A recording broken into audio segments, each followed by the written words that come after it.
This morning, there is fresh hope at last for survivors of the so-called grooming gang scandal, with the Home Office confirming a new nationwide policing operation to track down the perpetrators, feel their collars and chuck them behind bars.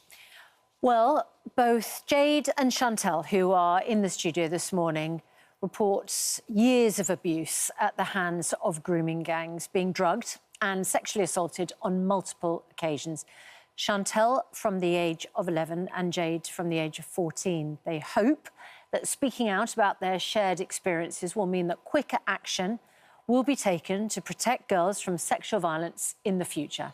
And Jade and Chantelle are with the whistleblower and former detective Maggie Oliver, who played a significant role in all of this. Let's come to you two first of all, though. Yeah. I mean, nothing can undo the hellish abuse that you went through for so long. Nothing can ever change that. That's happened. But here you are today, somehow still standing. You must feel to some extent vindicated that at last you're being listened to.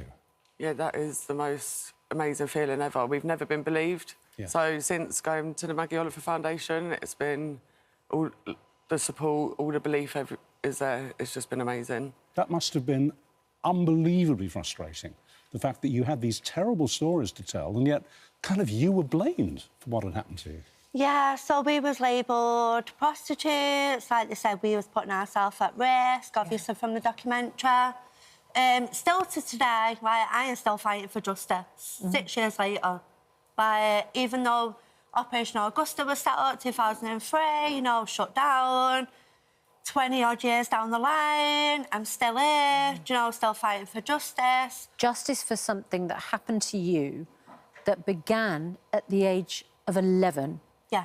And in many cases, the girls themselves were told, you put yourself at risk. It's so awful how you were treated.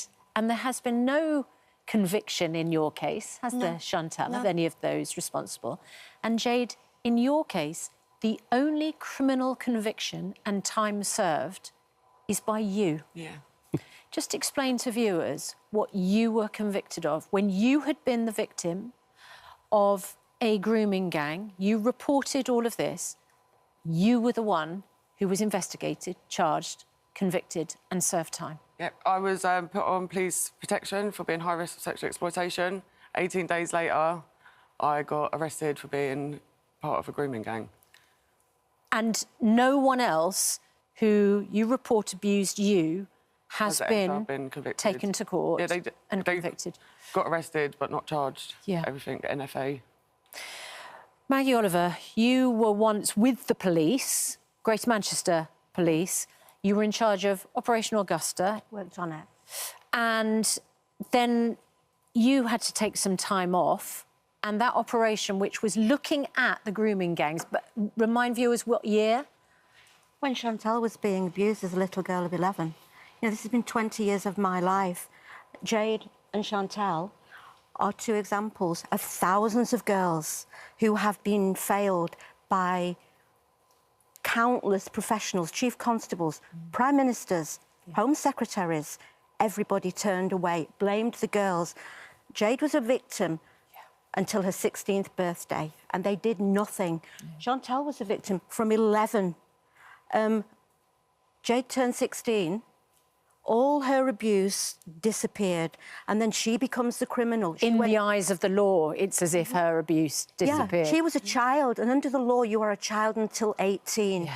She is an easy target. Chantelle was easy to call a prostitute, that it was her fault, that she was complicit in her abuse, making a lifestyle choice. You know, I didn't need to be a police officer to know that is wrong. So why has it taken all these years? But, Maggie, why has it taken all these years? Because you were working on Operation Augusta. That was tracking down the victims and the perpetrators, but then it got closed down. Why? I'll tell you why. Because these kids didn't matter. You know, if this was Keir Starmer's daughter, Jade's rapist, Chantelle's rapist, would have gone to prison for rape.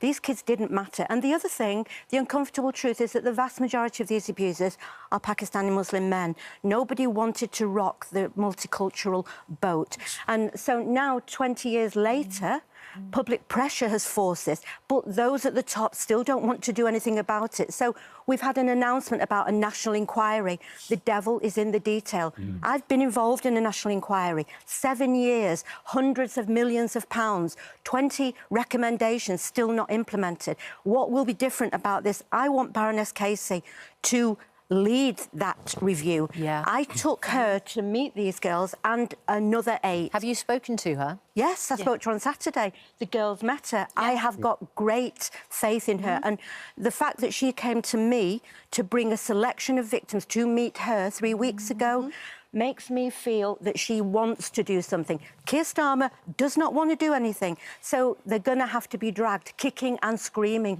to do something. So the bottom line here, based on your investigations and then what, in an appalled way, you began to realise was going on, was that police officers, mostly men, mostly males, were writing these kids off because they came from troubled backgrounds. There was obviously...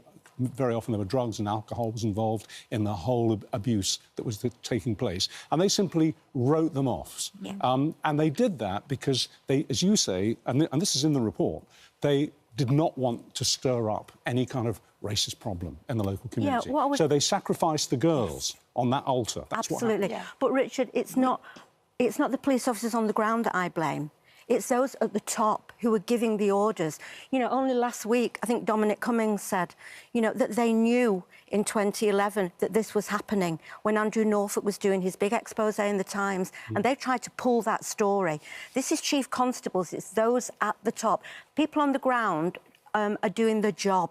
But there is an attitude there that kids don't matter, that they were easy to dismiss. And but that's because you were so vulnerable. And obviously, these groomers and these abusers, they used drugs and alcohol to draw you into their circle. Is that how it began? Yeah. Literally, it was go on like you're with friends, they'll give you lifts everywhere, they'll buy you fags, give you alcohol. Obviously, when you're in care and got no parents or anything, and there's a house party, you're like a substitute family, almost. Yeah. Yeah.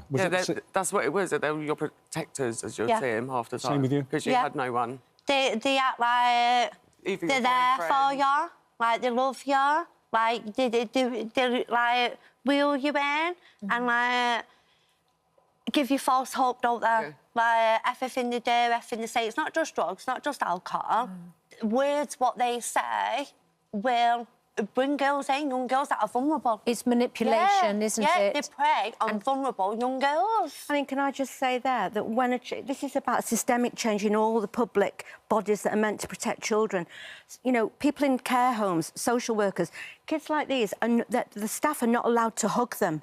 That makes them prime targets for men. They are crying out for affection. You need love and affection. You need love. And, you know, And they give you that fake love and affection and then take advantage of that. Yeah.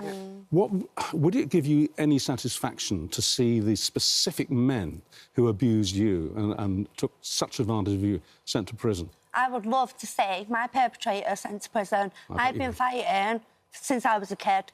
I opened up, I told everyone about it, I told police, told social services, told everyone.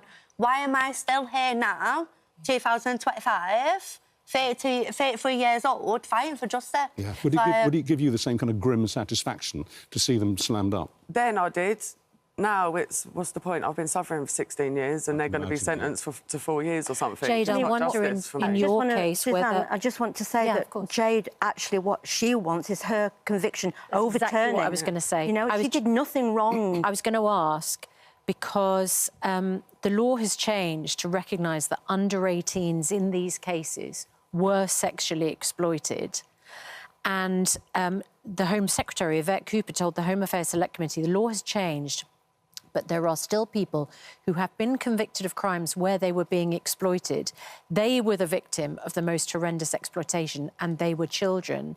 And we need to look at the action we need to take to make sure that those historic cases are addressed and people don't carry around those criminal records for the rest of their lives. I wonder, when she said that, does that give you some hope that your conviction may be looked at again? I'm hoping so. With me, like, I've been let down so much, so... You don't have faith? Having faith is hard. That day when you were accused by the police and charged, when you were the victim, you must have... I mean, already the world must have seemed pretty much upside down. I got arrested from a 60-year-old man's house, and they didn't arrest him, they arrested me. The abuser was there under the same roof, and you were the one who got thrown in the back of the car? Yeah.